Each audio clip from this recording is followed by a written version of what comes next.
რა თქმა უნდა, კვირის მთავარი პოლიტიკური თემაა ლელოს გადაწყვეტილება თვითმმართველობის არჩევნებთან დაკავშირებით.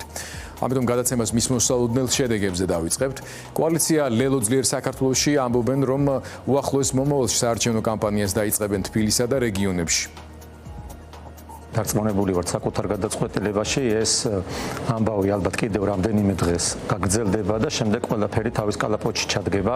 ჩვენ ასე უყურებთ პროცესს და რაც შეიძლება მალე უკვე დავიწყებთ ჩვენს კამპანიას, ასე ვთქვათ, ჩვენს ქმედებებს, როგორც თბილისში, ისე რეგიონებში და ამ მხრივ ვართ სრულად ორგანიზებული და მობილიზებული, რომ მაქსიმალური ძალისხმევა ჩავდოთ ამ ყველაფერში. უმპირველეს ყოვლისა გამარჯვების ფორმულა არის ერთიანობაში. ეს არ იცვლება ჩვენთვის ამ მიმართულებით ვაპირებთ კიდევ მუშაობას ძალიან აქტიურად. უბრალოდ გადაწყვეტილებას არც აქამდე გაწინ რამე, მაგრამ ეს ერთიანობა იმდენად მნიშვნელოვანი ამბავი იყო ჩვენთვის, რომ ჩვენი პარტიული, აი ხა კამპანია რაც ვახსენე და მუშაობა აბსოლუტურად გვერდზე ქონდა გადადებული და სრულ ძალისხმევას ვდებდით ამ ერთიანობაში, რომ მიგვეღწია ამისთვის, იმიტომ რომ საბოლოო ჯამში ეს არის ერთადერთი ფორმულა, რითიც შეიძლება დავამარცხოთ ბიძინა ივანიშვილი კოალიცია და ძინულმა საქართველოს თქვით, რომ არჩევნებში შევალთ და შევალთ ბრძოლაში. ჩვენ არ შევდივართ იმაზე, რა ქვია, საცეკვაო სტუდიაში და არ შევდივართ რაღაცა მარტივ ამბავს. შევდივართ ძალიან უთანასწორო ბრძოლაში, მაგრამ შევდივართ ბრძოლაში. და მეორე არჩევანი რა არის, რომ უბრძოლოდ დავუთმოთ. მე მთელი ამ ხნის განმავლობაში ღია შეხვედრაზე, დახურულ შეხვედრაზე ჩემს ოპოზიციონერ კოლეგებს ვეკითხებოდი, რომ როგორ ჩემს არის თავარი ქართული ოცნება დავამარცხოთ. ხო, აქამდე იყო ბოიკოტი. ვამბობდი, რომ ბოიკოტით როგორ ვამარცხებთ ქართულ ოცნებას. აი ან საერთოდ რამეს უშვები, თავის ჩამოიშლებიან, თავის არ ჩამოიშლებიან. რას ვაკეთებთ ამ ბოიკოტით 4 ოქტომბრამდე, რას ვაკეთებთ 4 ოქტომბრის შემდეგ. ამაზე არ არის პასუხი. არანაირი პასუხი არ არის, მაგრამ მეორე არის, რომ აბა თქვენ არ გაბედოთ, იცოდეთ რამე სხვა, ჩვენ გააკეთებთ ისე როგორც ჩვენ ამბობთ. არჩევნებში მონაწილეობა არის ბრძოლა და ახალი პროცესის შექმნა, სადაც შეგვიძლია ძალიან სერიოზული პრობლემები შეუქმნათ ქართულ ოცნებას. თბილისში და დიდ ქალაქებში რუსთავმა მოუგო ყოველ ჯერზე ქართულ ოცნებას, ხო? რუსთავში ოპოზიციურმა ელექტორატმა ყოველ ჯერზე აეხლა ბოლო არჩევნებზეც მოუგო. რატო უნდა დაუთმოთ და ვაჩუქოთ ეს წინააღმდეგობის გარეშე? სამ გავაგზავნებთ ჩვენ ბაზუსტებთ ამჟამად გიორგი რამიშვილის, ქართული ბიზნესმენის სილკ ჯგუფის დამფუძნებლისა და პრეზიდენტის ადგილმდებარეობას. ვიცით, რომ აეროპორტში ამ შემთხვევის შემდეგ ის თითქოს გაათავისუფლეს, მაგრამ დაზუსტებით არ ვიცით, მოყვა თუ არა გაგრძელება ამ ისტორიას. გვაქვს გარკვეული ინფორმაცია, რომ ის ახლა არის პატიმრობაში. ყოველ შემთხვევაში დროების ჟურნალისტ გადამღები ჯგუფი ახლა მიემართება შინაგან საქმეთა სამინისტროს შესაბამისი ასე ვთქვათ სამინისტროს შენობისკენ. დამატებითი დეტალი რაც გვექნება რამიშვილის მდგომარეობასთან დაკავშირებით, ანუ დაკავებული არის თუ არა ის ახლა ამ მომენტისთვის, ამ ინფორმაციას მიმდინარეობის დროს მოგაწვით. ასევე ლელოს გადაწყვეტილებას კრიტიკა და ბრალდებები მოყვა პარტნიორ პარტიებში. უარყოფითი შეფასებები მრავლად იყო აქტივისტთა ჯგუფებიდანაც.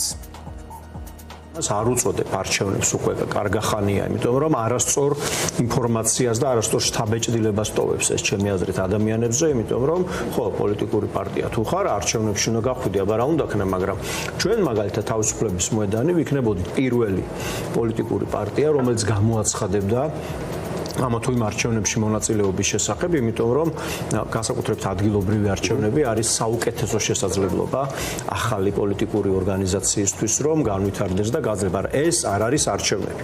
ეს არის ჩვენი აზრით სპეციალური ოპერაცია ქართული დემოკრატიის საბოლოოდ დასასამარი. ეს გადაწყვეტილება, რომელიც მათ მიიღეს, არის შეცდომა და ეს არის პოლიტიკური რისკი, რომელსაც ისინი წევენ, მაგრამ ეს რომ იყოს მხოლოდ ეს არ იქნებოდა იმდენად დიდი პრობლემა, იმიტომ რომ ერთი კონკრეტული პარტიის პრობლემაა და რაღაც, მაგრამ ეს აი ამ წინააღმდეგობის მოძრაობას მთლიანად, რა თქმა უნდა, აი ამ ერთიანობის განცდას, რაც ჩვენ ყველას გვინდა რომ გქონდეს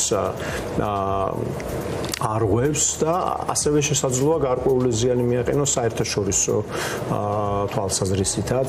ყველაფერს ვაკეთებდით იმისთვის, რომ ლელოს ეს გადაწყვეტილება არ მიეღო. რა არ ვცადეთ, მოლაპარაკება, თბილი სიტყვა, საჯაროდ რაღაცა შექება, რომ იქნება ეს არ გააკეთოთ, იქ მყოფი ადამიანები, რომლებიც დღეს ტოვებენ ლელოს და ტოვებენ ფაქტობრივად ესე გამოდის უბრალოდ ხა მათი მორალური პოზიციაც მესმის, ანამ მათი ლიდერები ციხეში არიან, ოფიციალურად პარტიის წევრობაზე არ ამბობენ.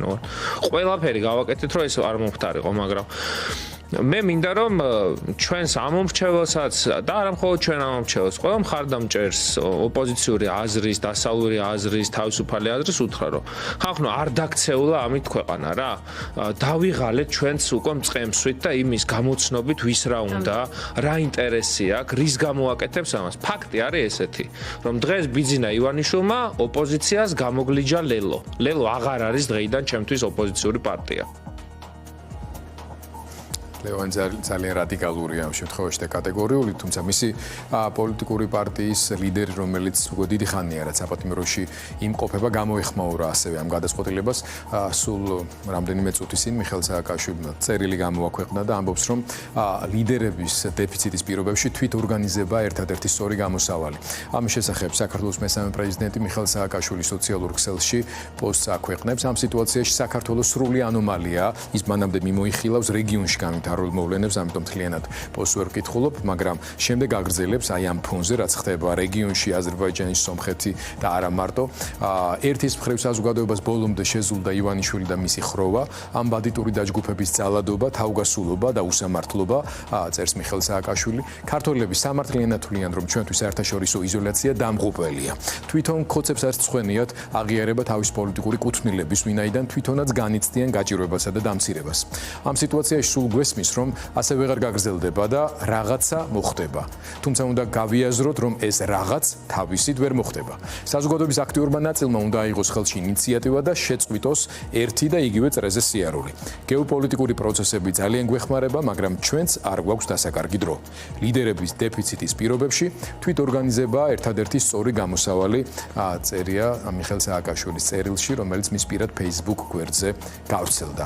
და ასევე ციხიდან გავრცელდა დღეს საღამოს სხვა პოლიტიკური ძალის ლიდერის, ამ შემთხვევაში უკვე ბადრი ჯაფარიძის წერილი. პოლიტიკური პატიმრების სიმრავლე და მათ შორის პოლიტიკური ლიდერების უმრავლესობის საპყრობილებში გამომწყდება ემსახურება ქართული ოცნების ერთ-ერთ მთავარ მიზანს, წერს ბატონი ბადრი.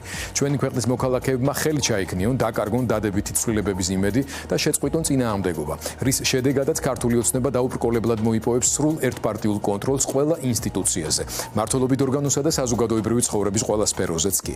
ამიტომ აბსოლუტურად სწორი და დროული იყო, რომ ახალგაზრდების დატუს აღებას კოალიცია ლელოძლიერმა საქართველოს უპასუხა მტკიცერ რწმენით და გაბედული ნაბიჯით მუნიციპალურ არჩევნებთან დაკავშირებით. ჩვენ მზად ვართ შევიდეთ უთანასწორო ბრძოლაში მათი უფლებების დასაცავად.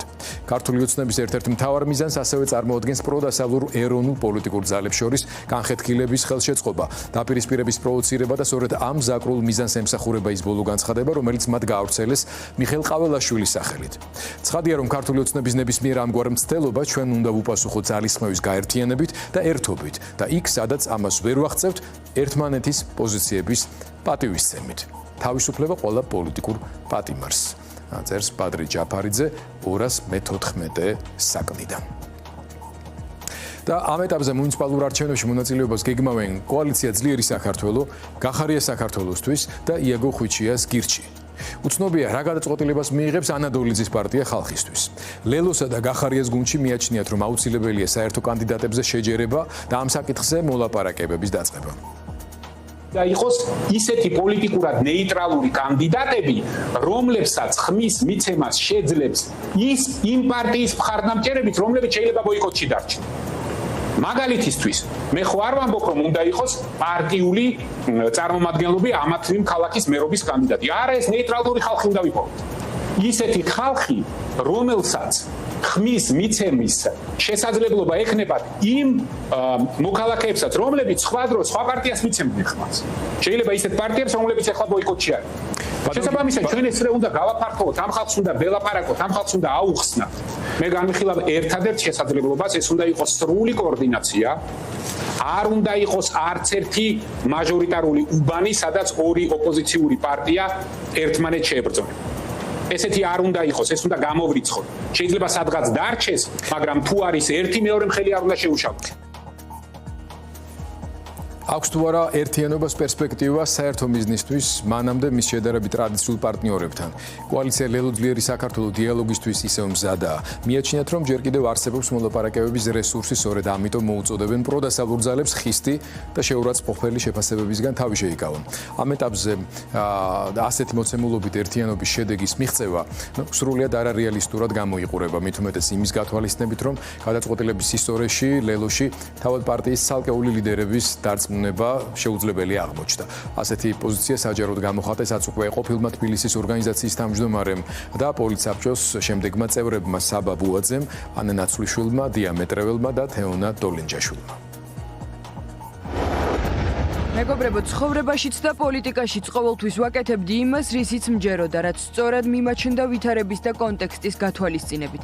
რა თქმა უნდა, შეუმცდა რვარ კიდეც და ამ შეცდომებზე პასუხისმგებლობა ჩემია, მაგრამ არასდროს გამიკეთებია და დამირწმუნებია სხვა იმაში, რისიც თავად არ მჯეროდა. მე ვერ გავიზიარებ ჩემი თანაგუნდელების მიერ მიღებულ გადაწყვეტილებას თვითმმართველობის არჩევნებზე და არ ვიქნები ამ გადაწყვეტილების შესრულებაში თანამონაწილე. შესაბამისად, დავტოვე ლელოს პოლიტიკური საბჭო. ჩემთვის ძალიან მძიმეა ეს გადაწყვეტილება, განსაკუთრებით იმიტომ, რომ ჩვენი ორი ლიდერი საპატიმროშია. მათ უძვირფასესი თავისუფლება დათმეს ამ ბრძოლაში. რთულია იმის გამოც, რომ ლელოში მყავს უძვირფასესი მეგობრები, მაგრამ ამავე დროს ანგარიშვალდებული ვარ საზოგადოების წინაშე და დღეს მხოლოდ დუმილი არ იქნება ჩემგან მართალი საქციელი. კატეგორიულად არ ვიზიარებ ბრალდებებს იმაზე, რომ ვინმე გაიყიდა და ასე შემდეგ. ჩემთვის ძვირფასი ადამიანების ჯგუფს გულწრფელად სჯერა ასე, ჩემგან განსხვავებულად, სადაც არ უნდა ვიყო, ყველგან გავაგრძელებ იმ იდეისთვის მოქმედებას, რომლის გამოც შეიქმნა და შევუერთდი ლელოს. მეტიც რის გამოც 20 წელია ვიბრძვი დამოუკიდებელი ევროპული ძლიერი სამართლიანი საქართველოსთვის. თავისუფლება პოლიტიკურ პატიმრებს, თავისუფლება საქართველოს ღმერთი იყოს ჩვენი ქვეყნის შემწე ამ ისტორიულ გზაგასაყარზე.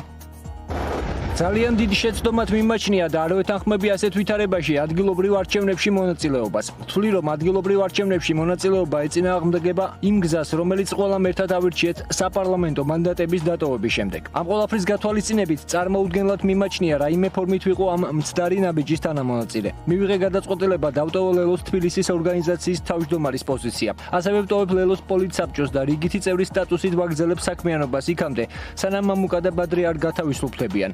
ისინი რეჟიმს სწორედ მათი ბრძოლისთვის ყავს გამოკეტილი.